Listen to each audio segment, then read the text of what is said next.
Hi guys, Mrs. H here. Today we're going to be looking at balanced and unbalanced forces. So by the end of this, you're going to be able to calculate net force. You're going to be able to compare balanced and unbalanced forces and be able to draw a force arrow diagram.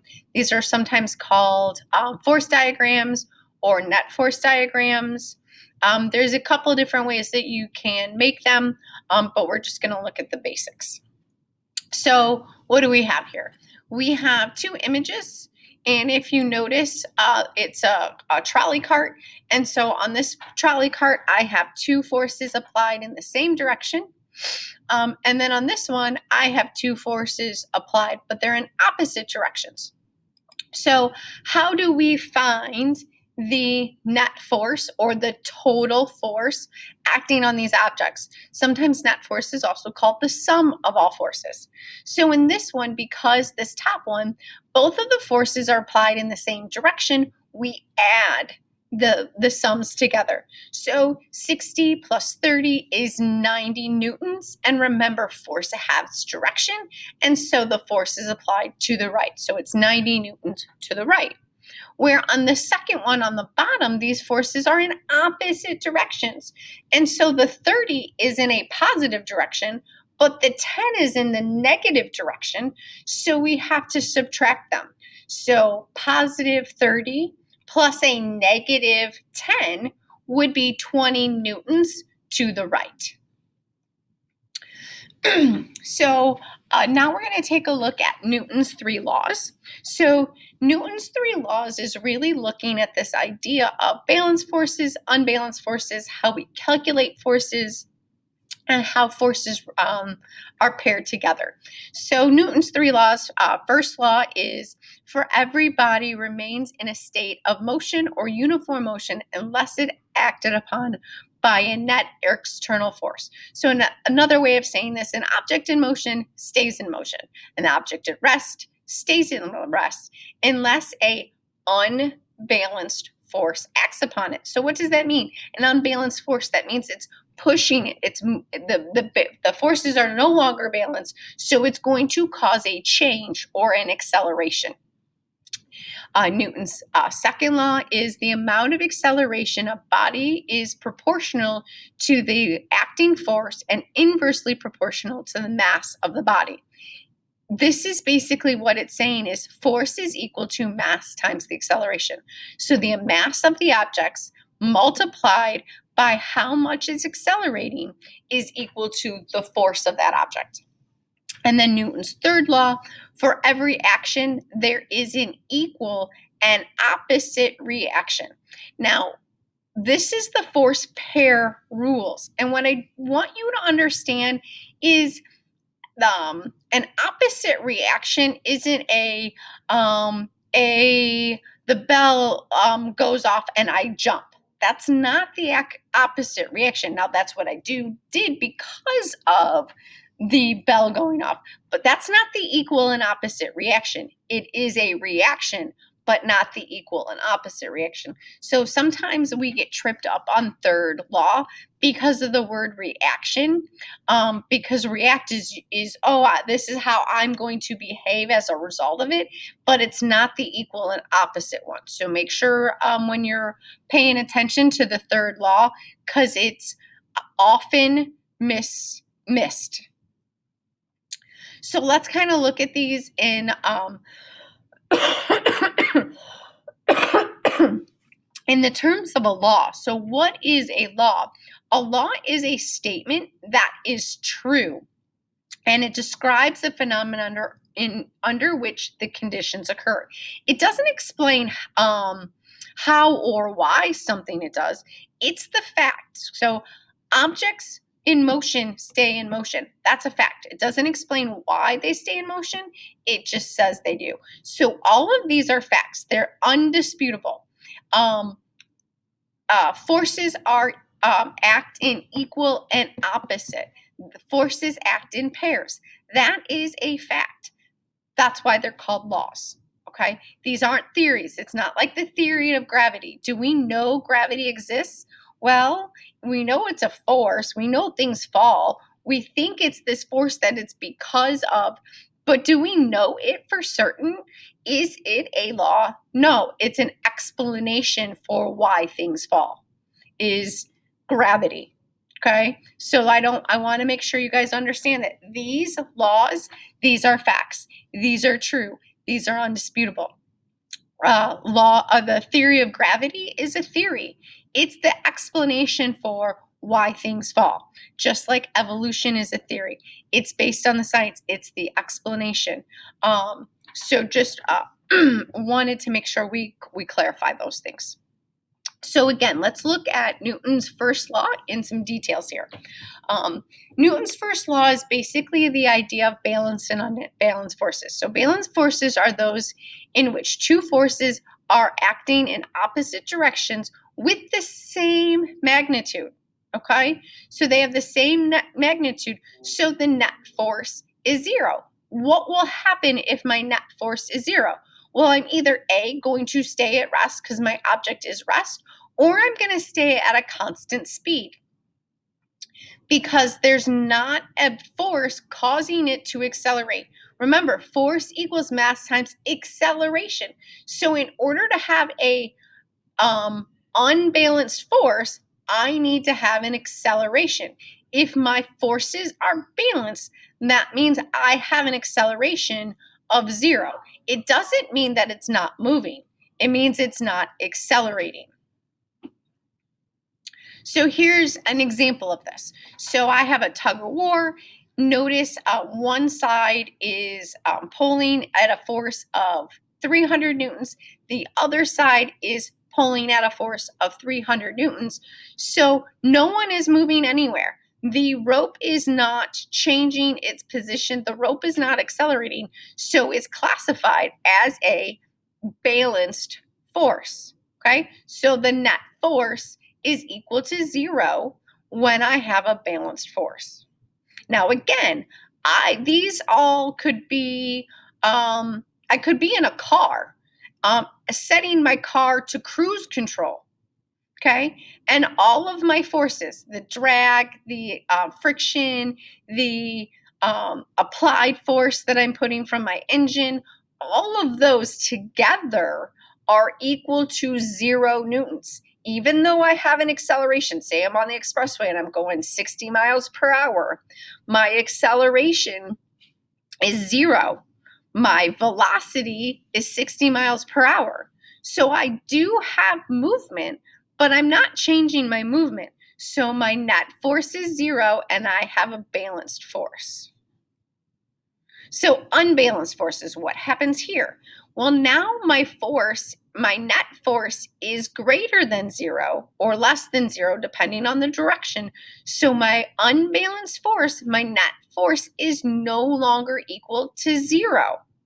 Okay, so I can be accelerating from left, I can be accelerating right, but my forces, all of them together, all of the sum, no longer equals 0. And so I have an unbalanced force. So what happens? I have to have an acceleration. Because think about this. If my acceleration is 0, 0 times m is 0. Force of 0 is, or sorry, my force is 0.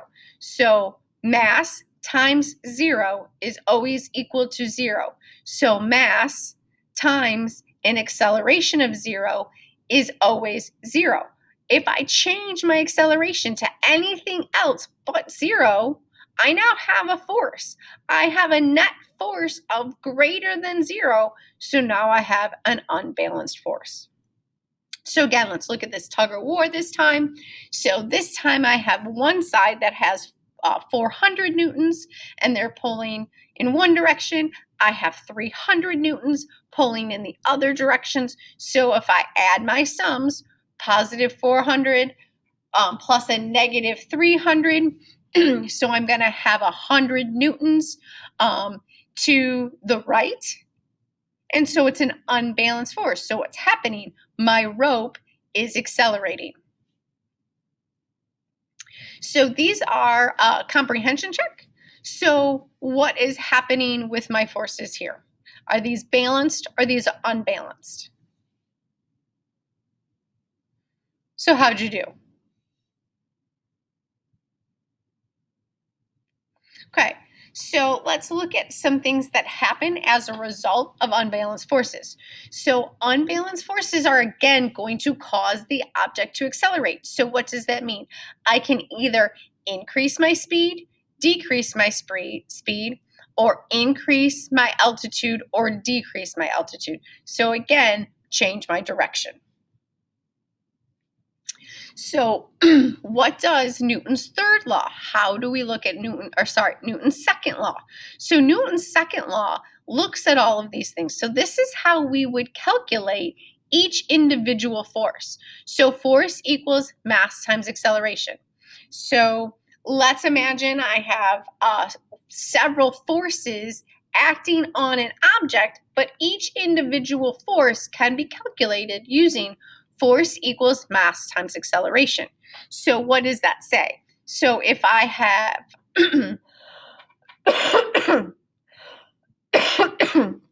so acceleration is dependent on the mass of an object and the magnitude of the force. So the bigger the acceleration, the more I want it to accelerate, the more force I have to apply.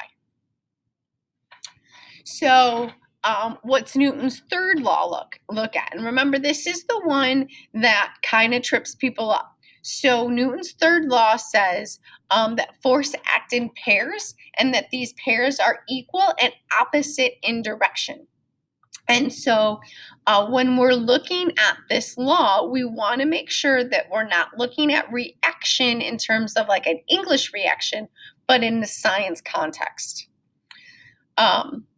So let's think about this for a second. So remember I said, let's say I have a ball hit me in the face and everyone laughs. No, that's not the opposite reaction.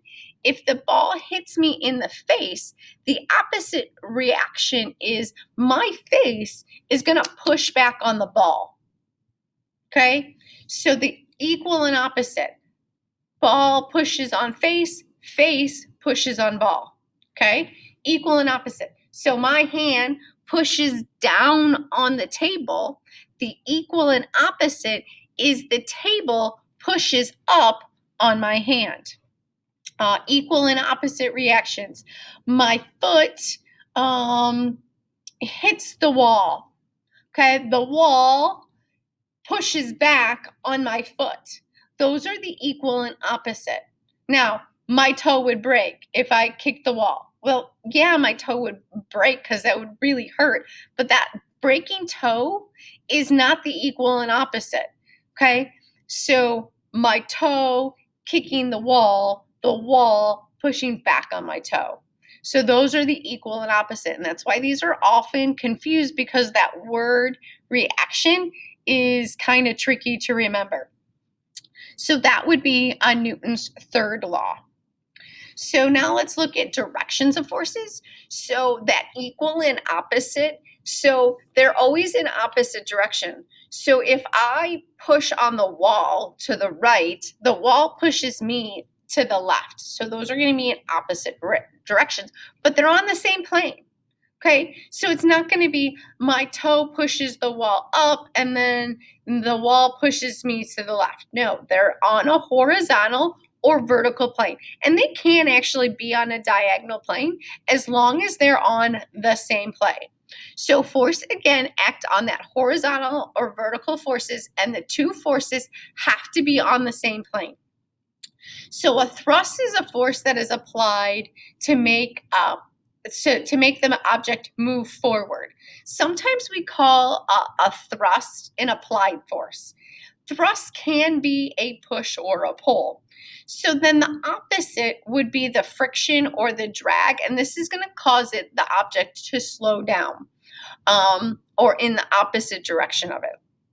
So if we have, again, on our plane, the push or pull forward, the applied force, if you don't call it a thrust, I'm okay with that. You can call it a push or a pull or an applied force.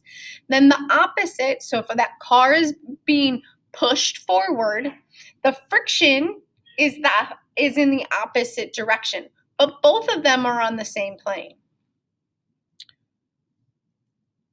So now we have the weight. So remember, weight is the force of gravity. So you can, again, you don't have to call it weight. You can have the force of gravity going down. So what's going to push up in the other plane, that upward force? This is called the reaction force, or what we call the normal force. So if gravity pushes down, the normal force pushes up again on that same plane. So let's go ahead and do a quick comprehension check.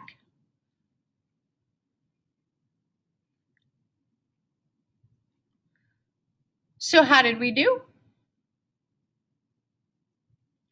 So now we can make a force diagram or a net force diagram, and what that does is it takes the objects and applies them into, so we can see the forces, and we can see those vectors, and we can see the direction. So if I have a plane flying through the air, the plane is going to have weight or a downward force, right? The force of gravity. So weight, or this force of gravity, and then you're going to have an upward force. Now, what would the upward force? The upward force, or the lift, would be air, right? The air is going to push it up. So we have an upward or lift. So again, on that same plane. And then we have the applied force from the engine, or the thrust, what's moving it forward. And then what's pulling it back is the drag. So we have actually 4 forces acting on this plane. And so we can create this, what's called a force diagram, using a box. Sometimes you see these with dots. Instead of a box, if you just use the object as a dot to create your force diagram. So what's going to happen is this going to be a balanced force or an unbalanced force? Well, honestly, it will depend where the plane is in flight. If the plane is taking off, okay, it would be an unbalanced force. Why do we know this? Because the plane is accelerating. So where would my unbalanced force be? My unbalanced force would be with the thrust and my lift. Because what's it going to do? It's going to pull it up and it's going to pull it forward. So I'm changing direction and I'm increasing my speed. So this is an unbalanced force. So the net force of these forces acting on this object, acting on the plane, would be greater than 0 because it's accelerating, right? So what would happen to this plane if it's in the middle of the plane? So you're halfway through your flight, your captain has come on and said, we've set our cruising speed at 200 miles per hour. What does that tell us? Well, it tells us that our plane's forces are balanced. So the force down, the gravitational force, and the lift force, that air resistance force pushing it up, they're going to be equal to 0, as well as the drag and the thrust, that movement, that applied force forward. Those are going to be equal to 0. So if we add all of those up, the sum of all forces acting on that plane mid-flight would be 0. And so the forces would be balanced. Okay, let's do a quick comprehension. Let's do a quick comprehension check here. And so how did you do? So I hope this has given you a good explanation of balanced forces and unbalanced forces, Newton's 3 laws, and then the last thing is I hope you can understand how to do force diagrams. If you have any questions, make sure you're reaching out to me. I can answer any questions you guys have. Bye, guys. Have a great day.